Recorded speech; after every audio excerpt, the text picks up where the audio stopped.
Communist China's ICAD's activities are expanding in scope, sophistication, and coordination across the Indo-Pacific. These are not isolated provocations. They are pillars of a systematic strategy to reshape the regional order in Beijing's favor. We are witnessing a pattern: maritime intimidation in the East and South China Seas, cyber attacks and disinformation campaigns undermine democratic resilience, economic coercion used to silence criticism, and lawfare employed to legitimize illegal territorial claims. Each tactic reinforces the next. Together they create a playbook of political warfare designed to erode sovereignty, fracture alliances, and normalize Chinese control through short of the pressure of war.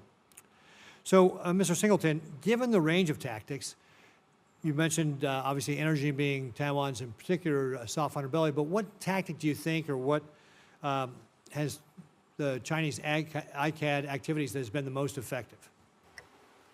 I think that what's fascinating about what they're sort of executing is that all of it is very self-reinforcing, and I think Mr. Powell hit on this in his testimony.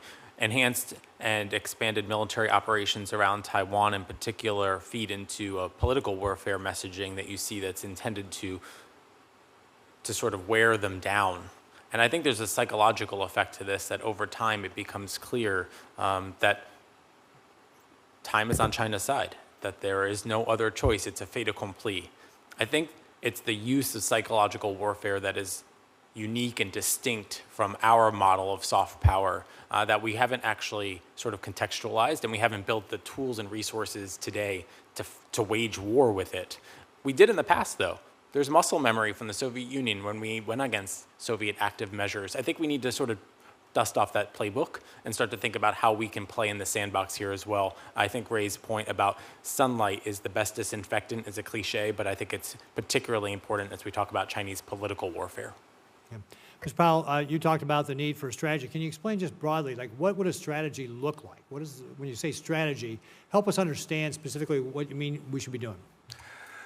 Chairman Ricketts, thank you. I think it begins with having somebody whose responsibility it is to organize the campaign, right? So part of our problem is that we have I spent 35 years in the world's greatest military. It's also the world's biggest bureaucracy, and it is primarily built around a hard power problem.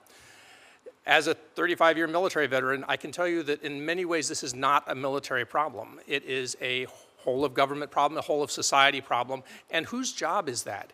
I mean, is it there's somebody on the National Security Council who's taking this on and saying, how do we wage a successful campaign against an ICAD enemy? And one of the things I think that, I know, Chairman, that you have chosen the term ICAD over gray zone. I actually sort of use both interchangeably, in part because I think that both are helpful for different reasons. And in the gray zone case, I use it because China knows how to fill in all of those gaps in our bureaucracy.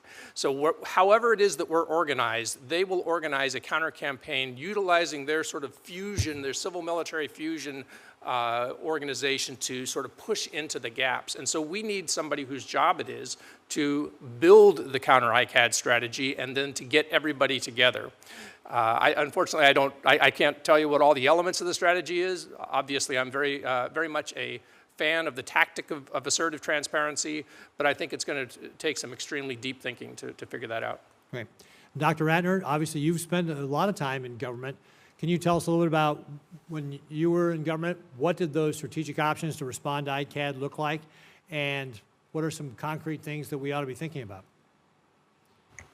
Well, Senator Ricketts, it relates to the point in my opening statement about preparedness, because one of the things that we did do when I was at the Defense Department with the interagency was, in fact, to do a huge number of scenario planning, a lot of which was organized by the National Security Council, so included economic measures and development measures as well, and actually built a whole set of options around potential contingencies and then associated with them U.S. policy options up against escalatory ladders of actions the PRC could take. So I think that's really important work, and that ought to continue, but that wasn't addressing what we were seeing on a day-to-day basis. And I would again reflect back on the comment in my opening statement that I think, frankly, as a government, we have been too risk-averse.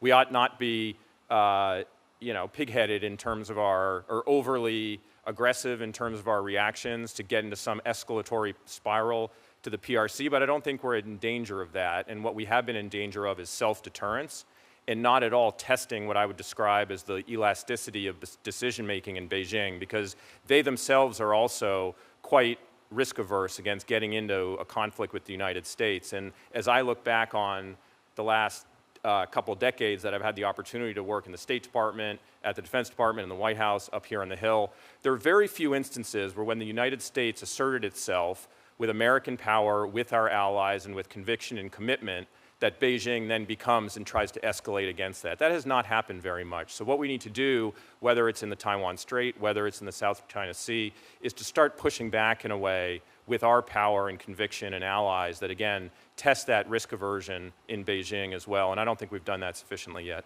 Would you agree with Mr. Powell that it maybe starts by putting one person in charge of designing the strategy to combat it? I think that would help. In the previous administration, there certainly were single individuals in the National Security Council that were in charge of doing that around particular issues, whether it was the Taiwan issue set or the South China Sea issue set. Whether we need someone regionally, I think that's a good question, but I think I have seen the process working pretty well when there is a single individual around an issue set, yes. Great, thank you. Senator Coons. Thank you,